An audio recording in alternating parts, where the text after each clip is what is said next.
Assalamualaikum warahmatullahi wabarakatuh.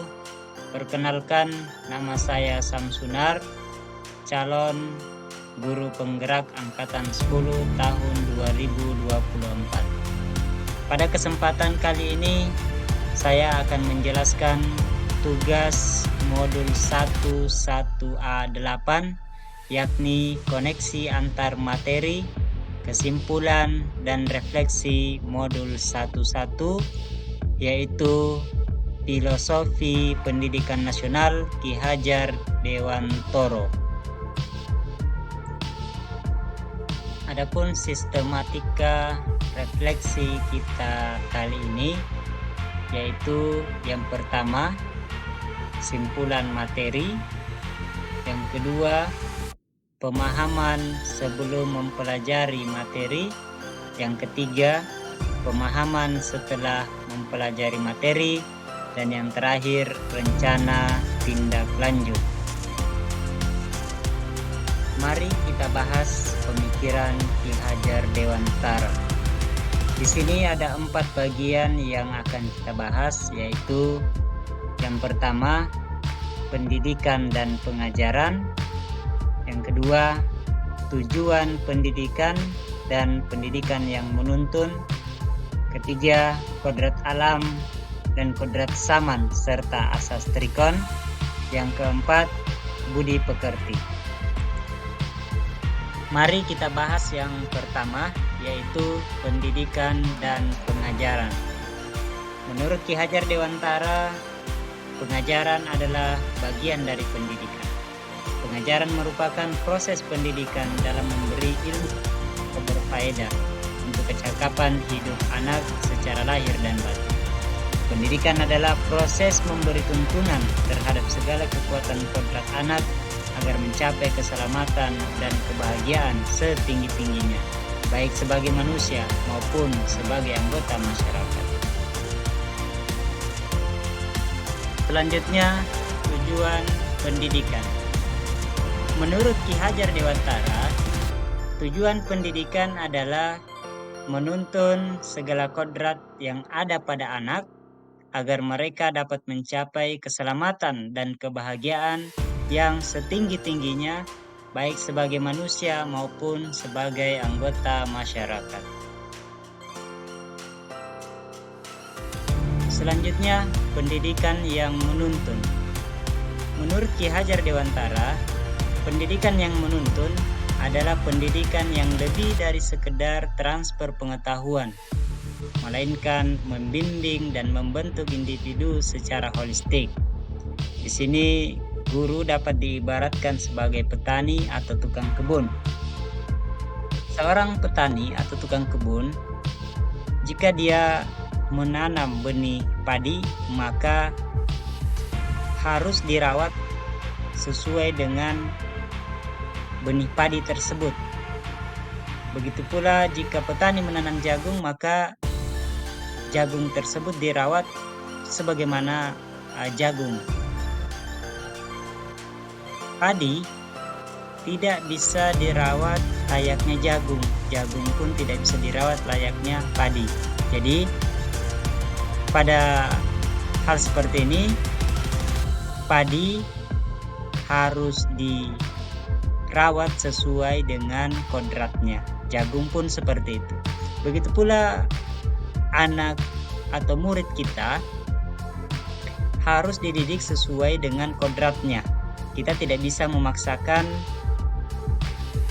apa yang kita inginkan, tetapi kita menuntun peserta didik kita sesuai dengan kodrat dari anak didik tersebut. Tugas kita hanya sebagai pendidik atau penuntun. Tugas kita hanya menuntun, mengarahkan, memfasilitasi anak sesuai dengan kodratnya agar tercapai tujuan pendidikan, yaitu mencapai keselamatan dan kebahagiaan yang setinggi-tingginya, baik sebagai individu maupun sebagai anggota masyarakat. Anak harus dituntun sesuai dengan kodratnya karena anak memiliki kodrat masing-masing. Dalam proses menuntun tersebut, Ki Hajar Dewantara mengemukakan trilogi pendidikan yang sangat penting untuk kita terapkan, yaitu yang pertama, Ingarso Sung Tulodo, di depan memberi contoh atau teladan. Yang kedua, Ingmadia Mangunkarso, di tengah memberi motivasi atau semangat. Tuturi Handayani, di belakang memberi dorongan. Selanjutnya, kodrat alam dan kodrat zaman. Ibarat kertas, anak sudah memiliki coretan yang masih samar-samar sehingga perlu ditebalkan. Oleh karena itu, tugas guru menebalkan coretan tersebut agar menjadi jelas dan bermakna.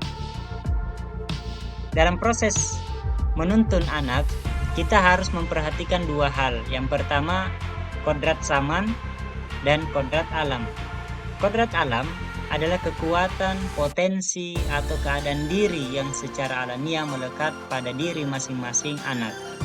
Sementara itu kodrat zaman adalah kekuatan, potensi, atau keadaan diri yang berubah sesuai dengan kondisi sosial, budaya, masyarakat, atau perkembangan zaman. Selain kodrat alam dan kodrat zaman tadi, kita juga perlu memperhatikan asas trikon, di mana continue, di mana pendidikan terus berlanjut berkesinambungan. Kemudian yang kedua, konvergen, pendidikan mengambil dari berbagai sumber, baik itu dalam negeri maupun di luar negeri. Yang ketiga, konsentris, di mana pendidikan harus relevan dengan kepribadian bangsa. Walaupun kita mengambil dari berbagai sumber dari luar negeri, tetapi kita harus menyaring bahwa apa yang kita ambil itu relevan dengan kepribadian bangsa kita. Selanjutnya, pendidikan yang menghamba pada anak. Seorang anak atau murid harus menjadi pusat perhatian dalam pendidikan. Pendidikan harus diarahkan pada pelayanan yang terbaik kepada anak, yang artinya bahwa proses pendidikan harus didasarkan pada kebutuhan dan kepentingan anak. Jadi pendidikan yang menghamba pada anak adalah pendidikan yang dilakukan oleh guru yang sesuai dengan kebutuhan anak. Budi pekerti.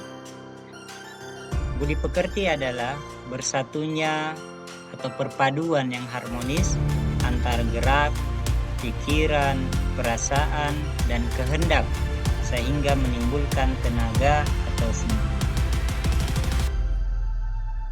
Perpaduan cita, rasa, karsa, dan pekerti menghasilkan keseimbangan atau keselarasan hidup. Sebelum mempelajari modul 1.1 ini, kegiatan pembelajaran yang saya lakukan adalah sebagai berikut. Yang pertama, pembelajaran yang saya lakukan berpusat pada guru, tidak berpusat pada siswa. Kemudian yang kedua, pembelajaran hanya sebatas transfer pengetahuan,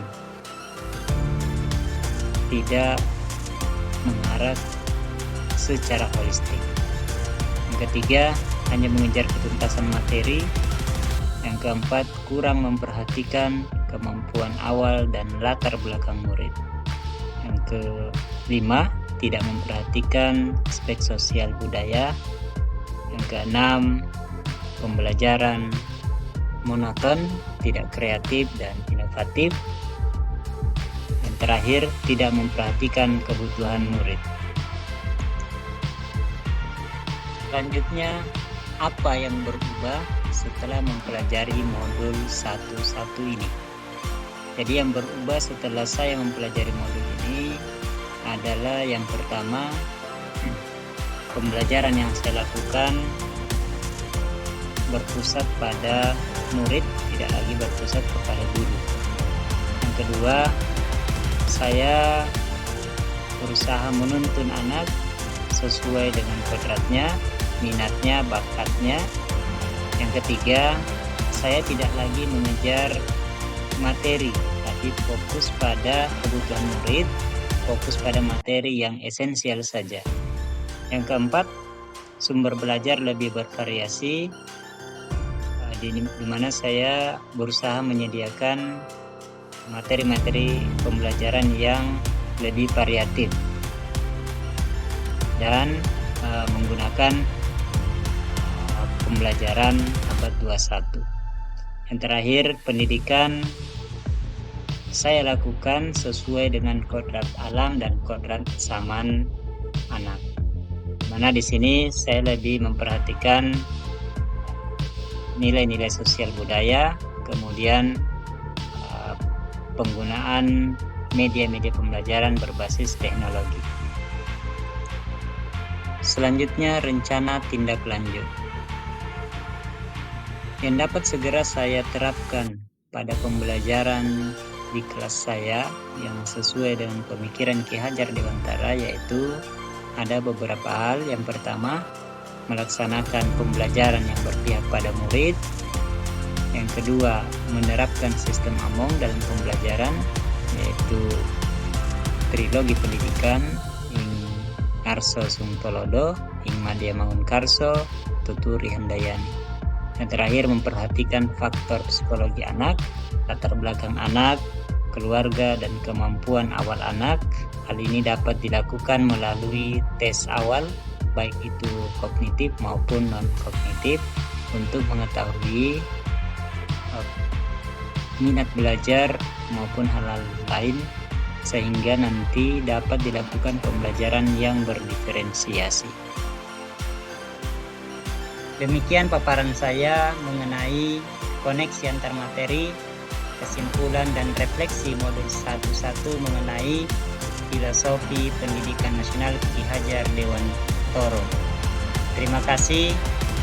Salam dan bahagia Bapak dan Ibu guru hebat. Assalamualaikum warahmatullahi wabarakatuh.